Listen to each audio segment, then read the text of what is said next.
Yes, amen. All right. Et je vais juste vous lire un verset. On va avoir beaucoup de choses ce matin et on veut faire la communion à la fin, mais il y a beaucoup de choses que je veux vous partager, alors on va essayer, on va avoir du plaisir, ça c'est sûr.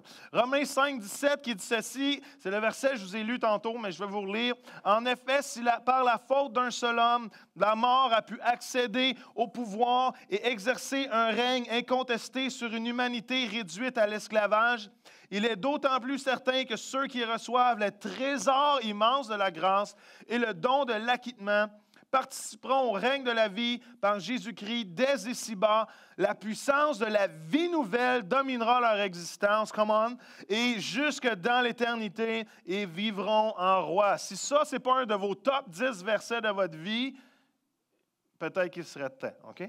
Seigneur, dans le nom de Jésus, Seigneur, je te remercie pour ce temps ce matin qu'on va avoir. Merci pour ta grâce dans ce lieu. Merci pour cette force, pour ce pardon qui est disponible. Merci pour cette vie éternelle, Seigneur, qu'on a en toi à cause de ton amour. Et ce matin, je te prie de venir nous ouvrir à d'autres dimensions, Seigneur, d'ouvrir nos cœurs et que nos cœurs soient juste, Seigneur, juste confus, Seigneur, par la grâce de Dieu, tant que ça nous bouleverse et que ça nous transforme, afin qu'on puisse prendre les choix qui te glorifient.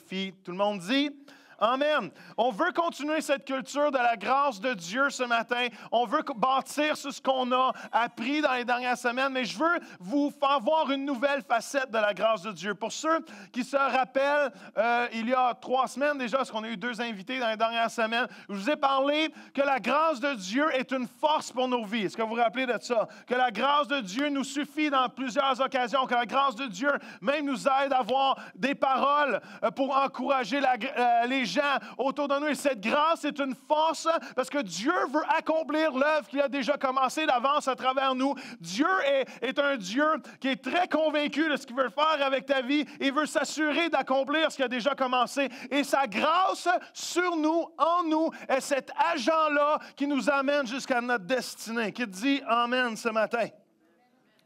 Mais ce matin, je vais peut-être briser quelques concepts et parler de la grâce encore, parce que je crois qu'on ne peut jamais trop parler de la grâce de Dieu. Je crois que c'est un des plus beaux messages qu'on ne peut pas entendre et véhiculer. C'est le message de la grâce de Dieu dans nos vies. Mais vous savez, il y a beaucoup de facettes de la grâce de Dieu. On a dit il y a quelques semaines que la grâce est comme un diamant et que quand on le regarde d'une certaine position, on voit une facette. Mais quand on se met dans une certaine autre position, on découvre d'autres facettes de la grâce de Dieu. Et on doit avoir une saine application de la grâce de Dieu. On doit avoir une saine compréhension de la grâce de Dieu afin d'en vivre toute la puissance et tout ce qui est réservé, tout ce que Dieu a déposé dans son message de la grâce. Vous savez c'est quelque chose, c'est une chose plutôt de recevoir la grâce. C'est une chose de demander à la grâce de Dieu de venir dans nos vies, mais c'est une autre chose de donner la grâce à quelqu'un d'autre. C'est une autre chose de demander à Dieu une grâce pour nous parce qu'on en a besoin. Mais quand quelqu'un d'autre fait quelque chose qui me semble vient tétiller notre grâce, c'est pas toujours aussi facile de faire grâce aux gens et de donner grâce à quelqu'un d'autre et de faire grâce à quelqu'un d'autre. Parce que dans la vie, honnêtement, on est toujours plus souvent gracieux envers nous qu'envers les autres. C'est toujours plus facile de nous faire grâce et de se pardonner soi-même que de pardonner aux autres souvent dans leurs actions. Et une chose qu'on a, je ne sais pas si tu peux changer la slide, Yannick, une chose on a un problème avec la grâce ou entre la grâce et la loi, c'est qu'on est ambivalent. Je ne sais pas si tu peux le faire avancer. On est ambivalent entre la grâce et la loi. Vous savez ce que ça veut dire être ambivalent? Ça veut dire d'avoir des sentiments ou des émotions contraires en même temps. All right? Ça veut dire j'ai le goût, mais ça ne me tente pas. All right? J'aimerais ça, mais je ne veux pas. All right? Ça, on est ambivalent. Et souvent, entre la loi et la grâce, on est ambivalent dans ce message-là. C'est quand on aimerait ça donner de la grâce, mais il me semble que ces gens-là mériteraient de vivre leurs conséquences. Mais il semble que ces gens-là mériteraient de vivre la conséquence de ce qu'ils vivent. On ne sait pas toujours quoi faire. Souvent, on fait un voyage aller-retour entre la grâce et la loi. On veut donner la grâce, on veut partager la grâce, mais il me semble que cette personne-là, elle mériterait d'autre chose que la grâce. Mais la grâce, c'est ça. La grâce, c'est quoi? C'est une faveur non méritée. Vous savez, il y a beaucoup de chrétiens aujourd'hui qui vivent dans l'ère de la grâce, mais qui appliquent encore la loi dans leur vie.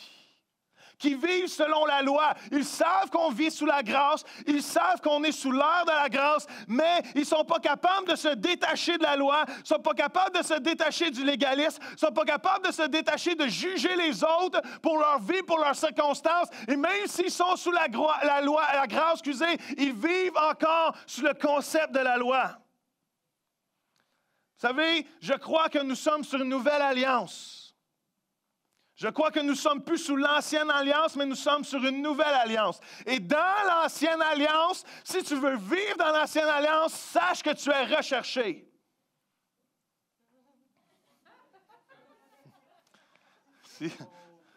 Ça, c'est moi. Et ce gars-là, c'est mon ancienne vie. Et ce gars-là est recherché. Je ne sais pas si Gracieuseté de Rosalie Hamelin, qui a pris une photo de moi quand j'avais à peu près 21 ans ou 20 ans à ce moment-là. Et ce gars-là, c'est mon ancienne vie. Ce gars-là est recherché. Si vous vivez sous la loi, vous savez, on est recherché. Vous savez, si on veut vivre dans le pays de la loi, quelque part, il y a une photo de vous sur un poteau qui est écrit « Wanted », qui est écrit « Recherché ». Et la loi, à chaque coin de rue, vous recherche. À la loi, à chaque coin de rue, à chaque coin de rue, elle désire vous attraper, elle désire vous condamner, elle désire vous enchaîner, elle désire vous mettre à mort. Comment? Je ne sais pas pour vous, mais si vous voulez vivre dans ce pays-là, dans le pays de la loi, mais make my day, puis allez-y, mais moi je veux vivre sous la grâce. Comment? Moi je veux vivre dans le pays de la grâce. Et je ne veux pas y retourner. Je ne veux pas faire des voyages aller-retour. Je veux rester sous la grâce. Je veux marcher à cause de la grâce. Je veux que sa grâce surabonde dans ma vie parce que sa grâce me suffit. Comment? Êtes-vous là ce matin? Amen. Vous savez, je ne peux pas accomplir la loi. Dès que je pêche dans le monde, dans la loi, dans le pays de la loi, dès que je pêche, excusez, j'essaie de trouver les bons mots, dès que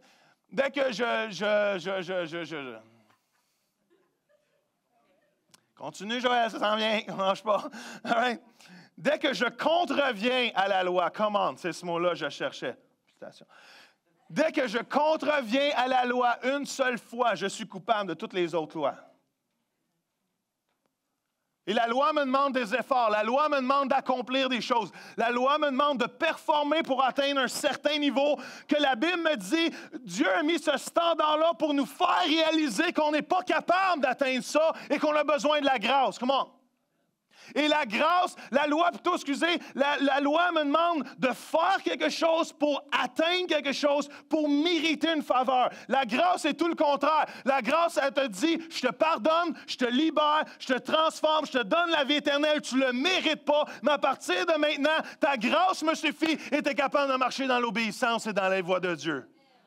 C'est ça la différence entre la loi et la grâce. La loi veut accomplir pour avoir une faveur. La grâce est déjà dans la faveur et a la force de marcher dans l'obéissance. Comment? Moi, je veux marcher à partir de mon identité dans la grâce de Dieu. La première chose que je veux vous partager ce matin, c'est que nous sommes mandatés à propager la grâce. J'ai écrit cette petite phrase, je trouvais cute, qui rimait, qui dit ceci, « L'Église est attrayante quand la grâce est apparente. » Comment? Je vais vous le répéter, l'Église est attrayante quand quoi? Sephora, tu peux tweeter ça maintenant. Tweet dans le nom de Jésus. Yes, go, tweet. L'Église est attrayante quand la grâce est apparente. Comment? Laissez-moi vous parler ce matin.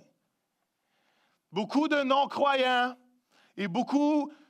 Je m'en viens avec ma série sur le christianisme athée. Vous allez vraiment triper. beaucoup de chrétiens athées. C'est quoi un chrétien athée? Un chrétien athée, c'est croire que Dieu existe. Non, il croit en Dieu, mais il agit comme si Dieu n'existait pas. Il y a beaucoup de non-croyants, il y a beaucoup de chrétiens athées qui pensent que l'Église, c'est une activité comme un autre. Qu'aller à l'Église le dimanche matin, que faire partie d'une communauté, c'est une activité. Il y a beaucoup de gens aussi qui pensent que l'Église, c'est pour les gens de l'Église. Comme le golf, c'est pour les golfeurs. Ou la chasse, c'est pour les chasseurs. Que l'Église, c'est pour les gens de l'Église. Ça, c'est pas pour moi, c'est pour eux. Ça, c'est des gens spirituels. Moi, je ne le suis pas. Comment on ne pourrait pas être plus loin de la vérité? Le message de la grâce n'est pas réservé aux gens de l'Église. Le message de la grâce est pour tous. Comment?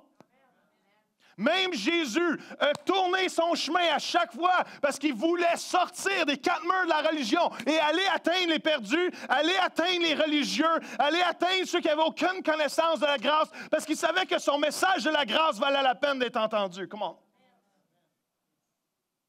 Nous sommes appelés à avoir un ministère de réconciliation et non un ministère de condamnation. Nous sommes appelés à aimer les gens, à les amener à une réconciliation avec le Père et non à les condamner. Vous sortirez jamais le meilleur des gens en pointant leurs péchés et en les jugeant.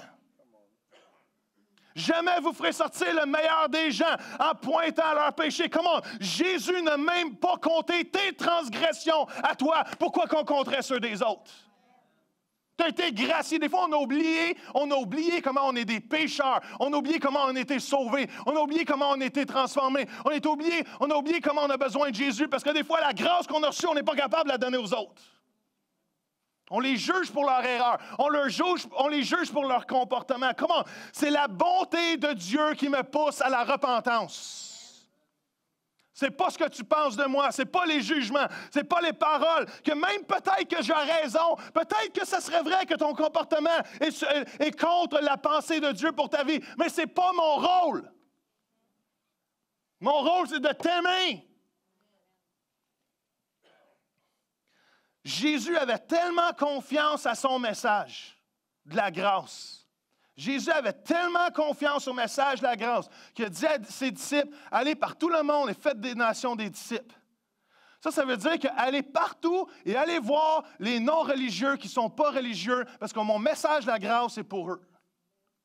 Allez voir les gens de d'autres religions que présentement, ils ne savent même pas qui je suis, mais j'ai totalement confiance que le jour où vous allez leur présenter la grâce de Dieu, ils vont être changés, ils vont recevoir le message du salut. Comment?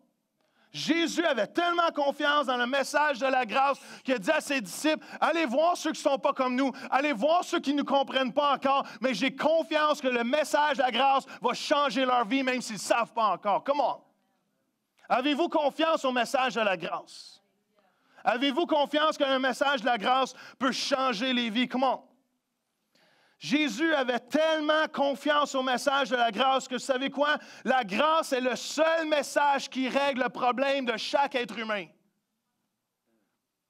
Toutes les religions ont essayé de régler ce problème-là, ils ne sont pas capables. Le seul message qui règle le problème de chaque humain, qui est le péché de l'homme, c'est le message de la grâce de Dieu. Comment? C'est pour ça que peu importe la religion que tu es, peu importe l'orientation sexuelle que tu as, peu importe le comportement que tu as, peu importe ta vie que tu as, peu importe la culture que tu as, le message de la grâce transcende tout ça pour guérir ton péché, pour guérir ta séparation avec Dieu et t'amener à la relation avec le Père. Comment? Le message de la grâce est un des meilleurs messages, un des plus beaux messages. Vous savez, notre défi est souvent le même défi que l'Église primitive. L'Église primitive, l'Église des Actes a commencé d'une façon extraordinaire. Le Saint-Esprit descend, 3000 personnes sont sauvées. Les signes, les prodiges, l'Église grandit. Plein de choses se passent pour la gloire de Dieu. Mais là, il commence à arriver quelque chose que l'Église avait comme pas prévu. C'est tout d'un coup, c'est que c'est pas juste des Juifs qui se convertissent, c'est des gentils. Et des gentils, sont pas nécessairement tous gentils, mais les gentils, ça veut dire, c'est des gens qui n'étaient pas juifs. Tous les non-juifs, les peuples non-juifs, les Israélites, les Juifs les appelaient les peuples gentils, les Grecs. Tous les pays autour d'eux, c'était des gentils pour eux. Et là, tout d'un coup, ces gens-là commencent à se convertir en Mésopotamie, à Philippe, à Éphèse, à Corinthe. Des églises complètes de gentils commencent à se tourner vers Dieu. Et là, les Juifs traditionnels, anciens pharisiens, qui ont donné leur vie à Jésus, ils disent, oh, Houston, Jérusalem, we've got a problem. Parce que là, les gentils, eux, ont des traditions qui ne sont pas comme les nôtres. Comment? Les gentils ont des actions, des comportements qui ne sont pas comme les nôtres. Les gentils mangent du bacon. Et là, les Juifs traditionnels, vous savez, ils capotaient, commençaient à dire, non, qu'est-ce qui se passe? Vous savez, il n'y a rien de pire. Vous savez, vous voulez savoir si vous vivez encore sous la loi? Voyez un nouveau chrétien qui rentre dans l'Église puis qui ne comprend rien encore, puis il fait des choses que vous autres, il me semble, vous n'avez pas la liberté de faire, puis ça vous fatigue. Parce que les traditions dans l'Église, c'est les pires tueurs de grâce de Dieu. Bam! Et là, ils sont venus avec une solution incroyable. Ils se demandent qu'est-ce qu'on fait avec ces gens-là. Ils n'agissent pas comme nous. Ils arrivent de l'extérieur. Nous, on a nos traditions. L'Église, ça devrait fonctionner de même. Puis lui, il arrive, il y a des tatous. Puis lui, il arrive, il y a des boucles d'oreilles. Puis lui, il arrive, puis il n'est pas kosher comme nous. All right? Puis qu'est-ce qu'on fait? Alors, ils se sont mis ensemble et ont dit, OK, on a trouvé la solution. Avant qu'ils puissent être des disciples de Jésus, il faut faire d'eux des Juifs. On va les arranger, qui marchent comme nous, qui pensent comme nous, qui mangent surtout comme nous. Parce que c'est pas correct que lui, il a le droit de manger du bacon, puis pas moi. Parce que secrètement, depuis ma naissance, j'aime le bacon. Puis moi, je peux pas, mais lui, il peut, c'est pas correct. Fait que si lui, il a le droit de manger du bacon, on va y empêcher de manger du bacon. Puis il va venir juif, il n'y aura plus d'autre bacon comme nous.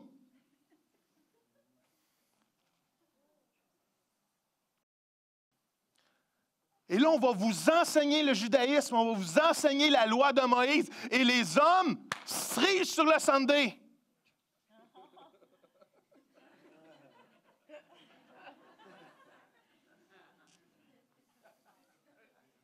Si vous ne comprenez pas, on s'en parlera après la réunion.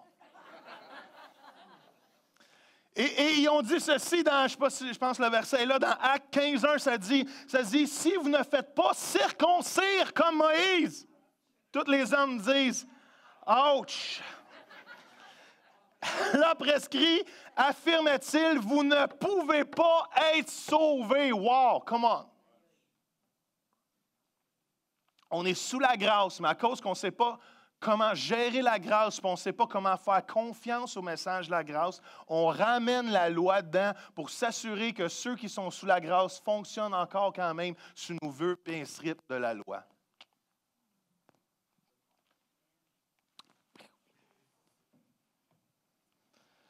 Ce message détruisait le message de Jésus. Le salut n'était plus un cadeau, c'était devenu quelque chose que nous devions mériter. Le christianisme, écoutez bien ceci, le christianisme était sur le bord de devenir une religion sans grâce. Comment? Mais il y en a qui se sont levés et les hommes d'Antioche, dans Actes 15, ont dit ceci. La circoncision. Can't touch this. Can't touch this. Il a dit non, c'est pas vrai. Il y a des choses qu'on est prêt à faire, mais ça, non. Alors, il a dit, Paul, Barnabas, tu connais la gang à Jérusalem. Jerusalem, we've got a problem. On vous en va. Allez discuter avec eux. Mais nous on se sent qu'on est sauvés. On n'a pas besoin de passer par là pour vivre pour Jésus. Wow.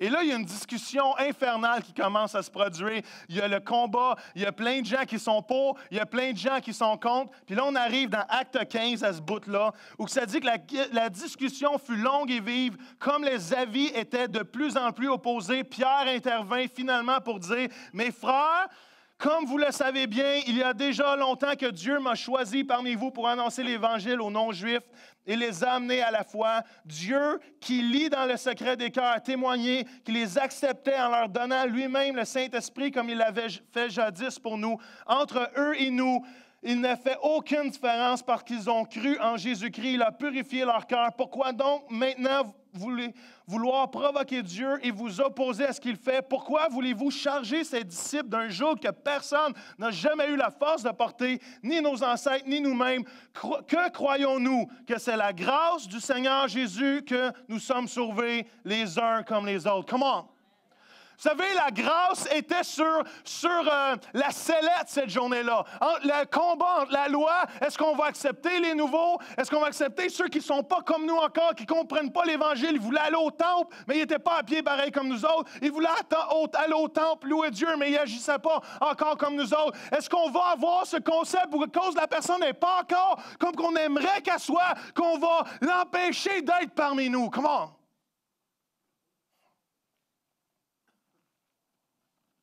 Et Pierre, savez-vous pourquoi Pierre pouvait dire ceci? Savez-vous? Je vais vous le dire. Catherine, elle veut savoir. Juste pour toi, Catherine. Pierre pouvait dire ceci parce que Pierre avait renié Jésus 3 fois. Comment? Pierre avait dit, jamais je vais te renier Jésus. Jamais je vais gaffer, moi. Moi, je vais te suivre Jésus jusqu'au bout. C'est pas Luc Dumont qui a écrit ça, c'est Pierre. Michel Louis. Mais jusqu'au bout, je vais te suivre, jusqu'au bout. Je vais me suivre. Et qu'est-ce qui arrive? Jésus est mort et Pierre s'enfuit. Pierre renie Jésus 3 fois. Pierre sent qu'il ne mérite plus rien de Dieu. Dieu lui avait pourtant promis sur cette pierre, sur toi, je vais bâtir l'Église. Pas parce que tu vas devenir pape, mais parce que mon onction va venir dans toi et tu vas être un précurseur de l'Église que je suis en train de créer. Come on! Ah, je suis rendu où? Et Pierre est là, tout triste, prêt à tout abandonner. Et Jésus arrive, Jésus marche sur l'eau et arrive, il dit, Pierre, come on, je te pardonne, je vais t'utiliser, inquiète-toi pas, j'ai une deuxième chance pour toi, je vais faire le quoi de miraculeux avec toi, même si tu ne le mérites pas, ma grâce est sur ta vie et je vais t'utiliser comme si c'était jamais arrivé. Come on? Pas réagi fort, ça. Et ensuite, il se tourne vers Jacques et Jacques va dire ceci. Jacques, c'est le frère de Jésus ici. Ça dit, c'est pourquoi je pense qu'on ne doit pas créer de difficultés aux non-juifs qui se tournent vers Dieu. Boum. Je peux-tu être franc avec vous? L'Église a rendu ceux qui veulent se tourner vers Dieu des fois trop difficiles.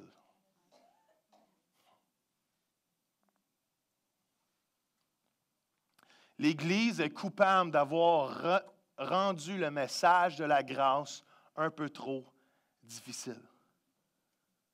Parce que le message de la grâce est très simple. Le message de la grâce est ouvert à tous. Le message de la grâce est ouvert à tous ceux qui veulent bien l'entendre. Mais je trouve que l'Église a été coupable. Et cette journée-là, ils ont décidé d'être simples. Mettez pas des jougs sur ceux qui... C'est même pas leur passé, c'est pas leur culture. Il y a une autre culture, mais ils ont l'Esprit de Dieu dans nous comme nous. Et c'est ça qu'on devrait regarder. Comment? Jésus aime aussi les Français. Ça, c'est cabotinage. Hein? C'est 2 minutes. Ouais, c'est 2 minutes pour cabotinage. Mais c'est quoi? L'Église n'a pas été capable de rester simple bien longtemps. Tout d'un coup, il y en a un qui a décidé qu'on va faire du christianisme la religion officielle de l'Empire romain. Et là, on a commencé à compliquer le message de la grâce. On a commencé à tellement compliquer le message de la grâce que si tu n'étais pas comme nous on est, bien, on va te tuer parce que maintenant, tu es obligé d'être comme nous autres. On a compliqué le message de la grâce en disant, mais maintenant, on veut construire une basilique, Notre-Dame. Si tu veux être sauvé, il faut que tu donnes l'argent. Si tu ne donnes pas assez de l'argent, tu ne peux pas être sauvé. On a compliqué le message de la grâce. On a compliqué le message de la grâce au point de faire des gens, de faire une armée, de faire des croisades et de dire, venez avec nous à Jérusalem. Et pendant ce temps-là, on va tuer tous les Juifs sur notre passage, on va tuer tous les musulmans pour notre passage, mais c'est comme ça que vous allez avoir le salut.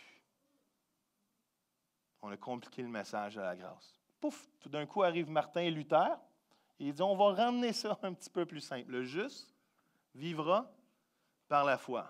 Et ce que nous, on a fait, les beaux êtres humains, on s'est créé 56 000 dénominations. Parce que maintenant, on est libre.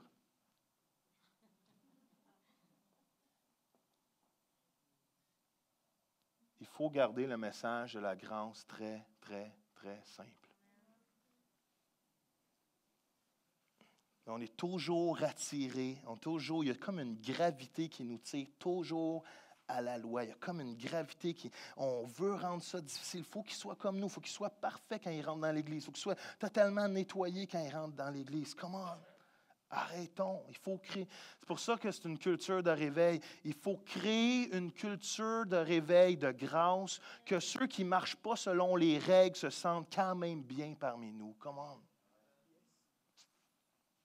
Joël, c'était vraiment bon, ça, ce que tu viens de dire. Il faut créer une culture. Tu savez quoi? On peut prêcher la grâce, on peut dire le mot grâce 56 000 fois d'affilée. Il faut être capable dans nos vies et dans l'Église de créer une culture de grâce, que la personne qui n'est pas comme si on aimerait qu'elle soit encore, elle se sente bien parmi nous.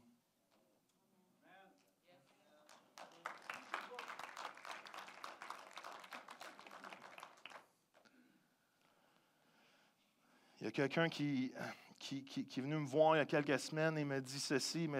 Il nous a dit ceci à moi et à Anna. Il dit, je suis tellement content que vous ne me jugez pas. J'ai dit, on a dit ceci. Il dit, bien, tu penses-tu qu'on te juge? Est-ce que tu te sens jugé? Pourquoi que je te jugerais? La personne a dit, bien, je sais ma situation de vie présentement et je ne me sens pas jugé par vous autres. La personne, elle a dit, par exemple, elle dit, à cause que je ne me sens pas jugé, c'est la première fois de ma vie que je réfléchis à ce que je fais et que je me demande si c'est vraiment de Dieu ou pas. Ça, je vais entendre ça toute ma vie. Parce que je fais confiance au message de la grâce. Est-ce que vous voyez comment on peut faire confiance au message de la grâce? Même la prochaine slide, ça, je vous apprenez ça par cœur. Nous ne pouvons jamais avoir d'autorité ou d'influence sur les gens qu'on n'aime pas. On n'aura jamais d'influence sur la communauté homosexuelle si on ne les aime pas. Jamais, jamais, jamais. On n'aura jamais d'influence sur les prostituées si on ne les aime pas. On n'aura jamais d'influence sur les gens qu'on sait d'une certaine façon qui ont besoin du message de Jésus si on ne les aime pas. Rappelez-vous ça. Rappelez-vous de ça. Tu n'as jamais d'influence sur quelqu'un que tu n'aimes pas en premier. Tu ne seras jamais le leader de quelqu'un que tu n'aimes pas. Est-ce que vous me suivez? Deuxième chose. Nous sommes mandatés à propager la restauration.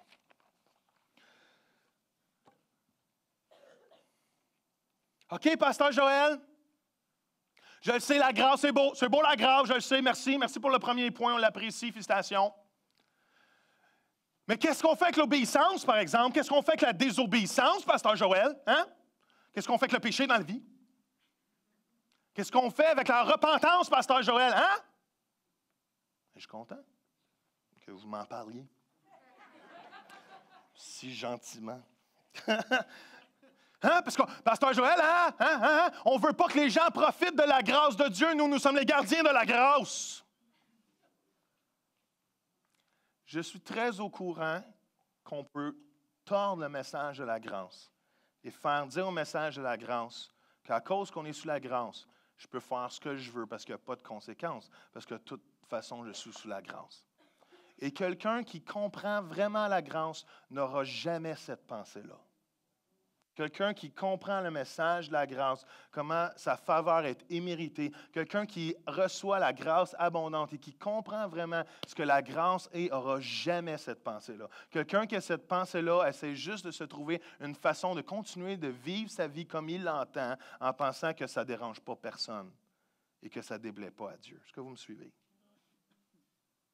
Mais il faut revenir à l'essentiel. Il faut venir à l'essentiel de ce que Dieu a dit, de ce que Dieu désire. Et notre mandat en tant qu'Église, c'est de propager la restauration.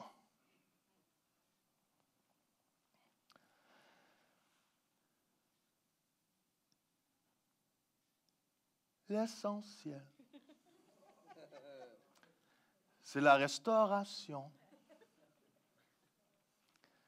Le reste n'importe peu. La seule vérité, c'est la grâce de Dieu, quoi qu'il puisse arriver, qu'elle entre dans nos cœurs pour n'en sortir jamais.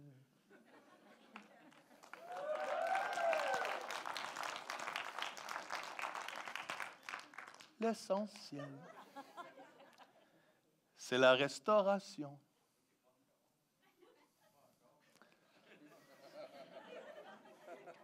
Attends, je n'ai pas fini. Contrairement à tout ce qu'on peut raconter. Là, je coupe pas mon micro. Ou la célébrité. Qui ne sont que du vent et ne font que passer. Je crois que l'important, c'est de rencontrer Dieu. C'est de vouloir le voir et courir en chemin. L'un des plus beaux cadeaux que nous ait fait Jésus, c'est que notre prénom soit dans le livre de vie.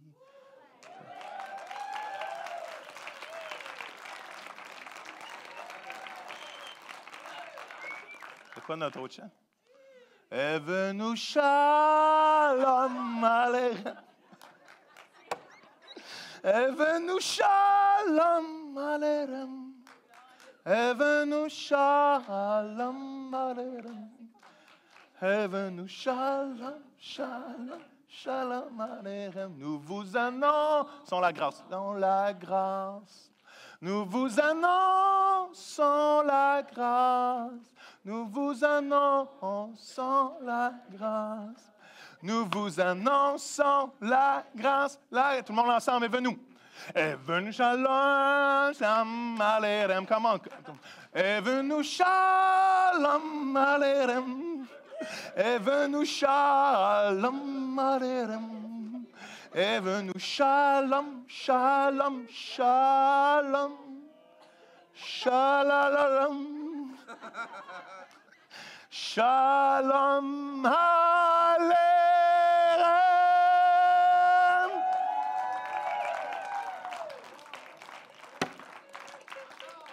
Non, pas encore. L'essentiel, c'est la restauration. Come on. Le reste va venir après. La transformation, la libération, le changement va venir après. L'important, comment? L'important, c'est la restauration. Est-ce que vous me suivez? L'essentiel. Je vais me retenir. Ginette.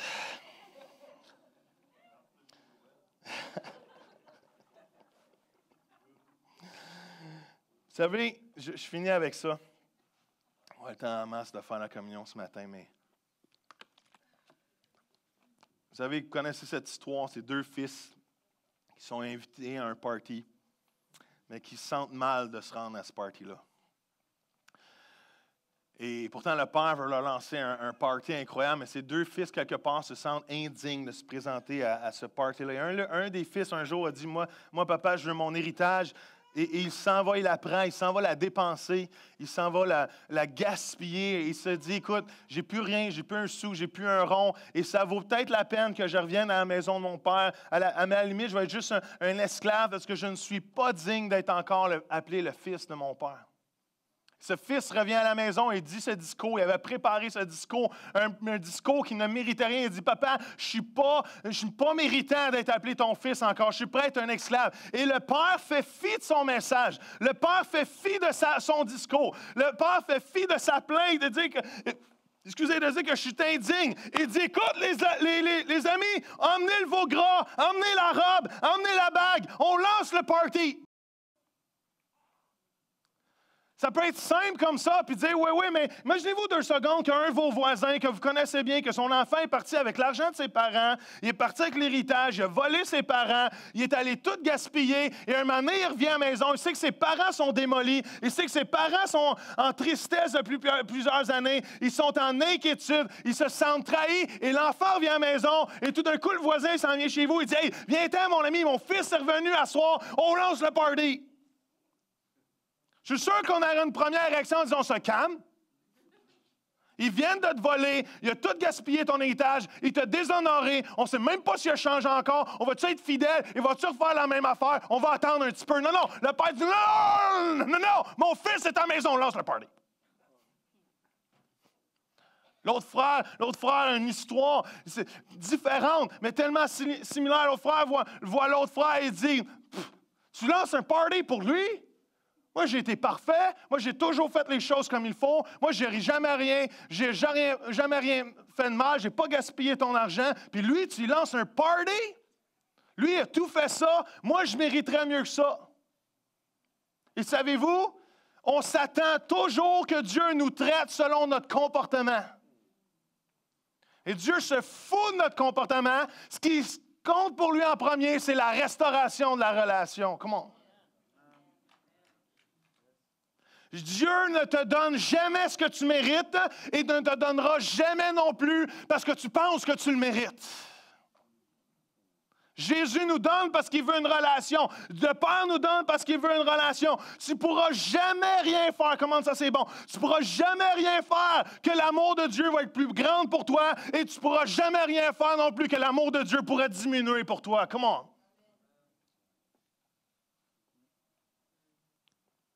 Deux fils, un père, 2 discours, une même réponse. Vous savez, c'est pour ça que Jésus pouvait aller se tenir dans les bars. C'est pour ça que Jésus pouvait se tenir avec des prostituées. Savez-vous pourquoi? Parce que ce n'était pas leur comportement qui les intéressait, c'était la restauration avec le cœur du Père. Come on. Dieu ne nous juge pas sur la base de notre comportement. Dieu, ce qu'il désire, c'est la restauration avec le Père. Come on. C'est ça l'essentiel. C'est ça l'important. Que le party commence. Quand le fils revient à la maison, le party commence. Parce que Dieu ne regarde pas ce que tu as fait, Dieu regarde à la relation, à la restauration. C'est pour ça que Dieu célèbre en premier les restaurations. Dieu, dans son histoire, tu es le focus, pas ce que tu as fait.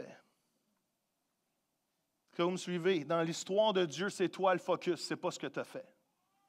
Et nous, on regarde les gens selon ce qu'ils font. Dieu cherche la restauration. Dieu désire qu'on vienne à la maison.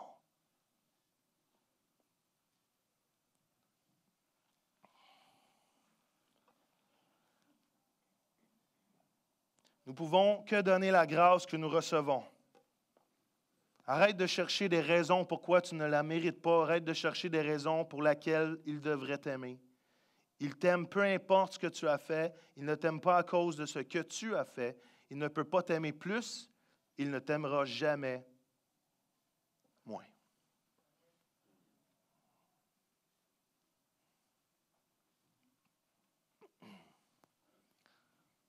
J'aimerais ça qu'on prenne la communion. Je ne sais pas si l'équipe de louange pourrait venir faire juste tout doucement Majesté, parce que c'était tellement bon ce matin.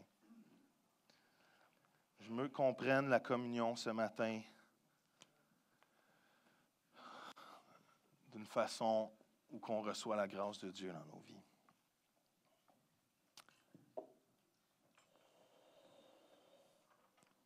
Je ne sais pas si on pourrait avoir peut-être 1 ou 2 personnes qui pourraient aller aider Manon et Michel. Est-ce qu'on peut passer dans les bancs sans passer dans les bancs cette fois-ci? Juste faire passer les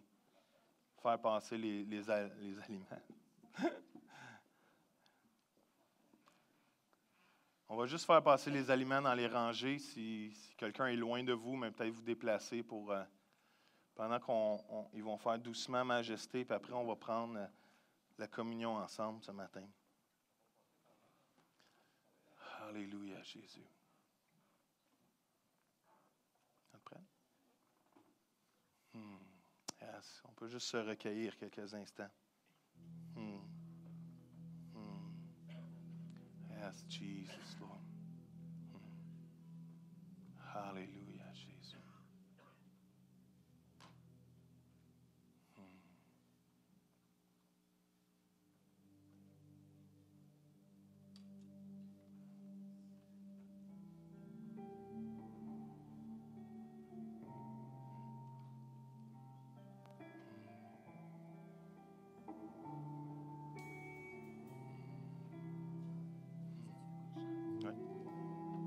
Juste le refrain, peut-être.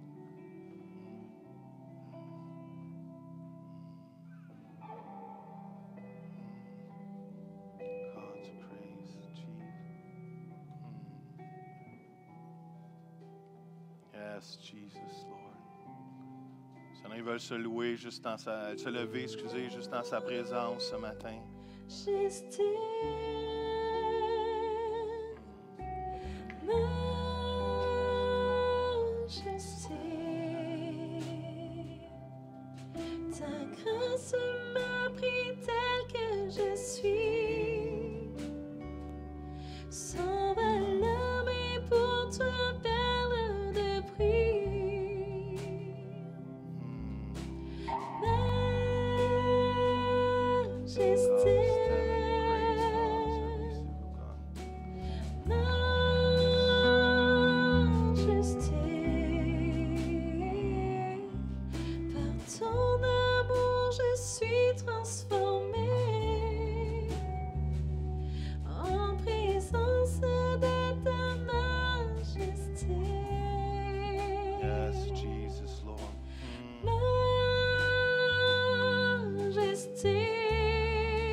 Hallelujah.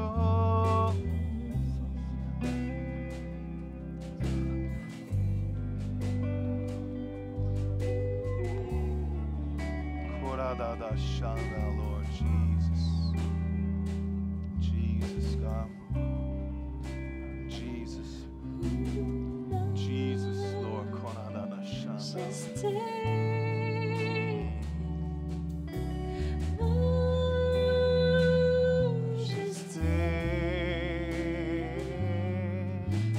Grâce m'a pris tel que je suis, sans valeur, mais pour toi perle de prix.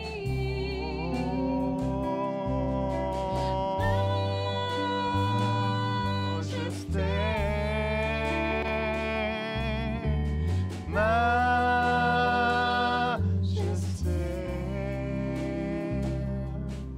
par ton amour je suis transformé. Yes, Jesus. En présence de ta majesté. God.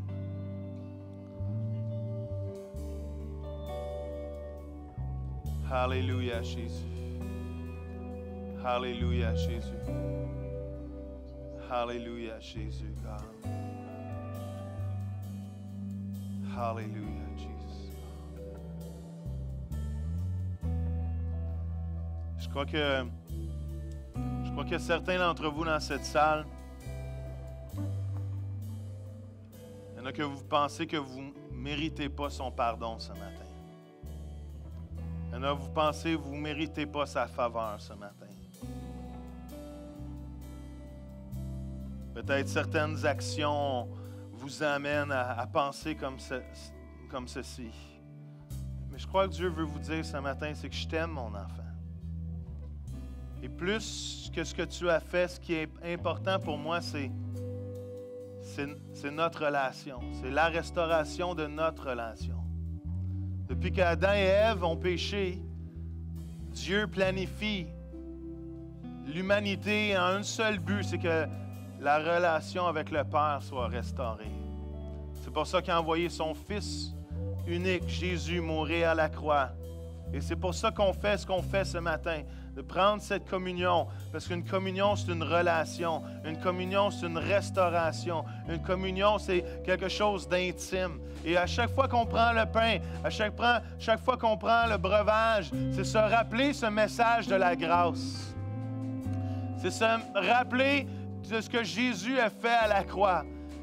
Que non seulement il est mort pour mes péchés, mais il est mort pour les péchés de mon voisin. Vous savez, le larron, le voleur qui était à côté de Jésus, n'a pas eu le temps de changer sa vie avant de rencontrer le Père. Mais juste en disant, rappelle-toi de moi. Moi, je mérite ce qui m'est arrivé, mais toi, tu ne mérites pas ce qui est arrivé. Et Jésus lui a dit, à l'heure même, tu vas être avec moi dans le paradis. Come on. Avant même le comportement, le changement que cet homme n'a jamais pu avoir, la restauration de la relation était restaurée avec le Père. Et c'est l'essentiel de la grâce, frères et sœurs. Moi, je fais assez confiance à la grâce pour que Dieu s'occupe du reste. Parce que c'est lui qui change les vies, c'est lui qui transforme les vies. Je ne suis pas responsable de comment les gens reçoivent le message de la grâce. Je suis juste responsable de propager le message de la grâce. Je ne suis pas appelé à juger les gens, même si on sait très bien qu'il y a des choses qu'on aimerait qu'ils fassent différemment. Je suis appelé à les aimer et dans sa grâce, Dieu va manifester son amour à un tel point qu'un jour, ils vont dire, il faut que je change. Il faut que je change. Vous savez, c'est pas facile. C'est pas facile de marcher sous la grâce. Parce que notre vieille nature nous rappelle toujours que les autres ne sont pas parfaits. Mais rappelez-vous ceci, c'est que dans le pays de la loi, vous êtes recherchés. Si ça vous tente d'y retourner, allez-y, faites ma journée, puis allez-y. Mais moi, je veux vivre dans le pays de la grâce. Je veux recevoir la grâce si je veux la donner. Je veux la recevoir d'une telle façon abondante que je sais que même quand je trahis Dieu, Dieu est sur le bord du rivage, puis il me dit, je t'aime pareil, puis je veux te relever, puis je veux relever ta tête. Le juste tombe, mais à chaque fois, il se relève. Come on. C'est pour ça qu'on prend cette communion ce matin.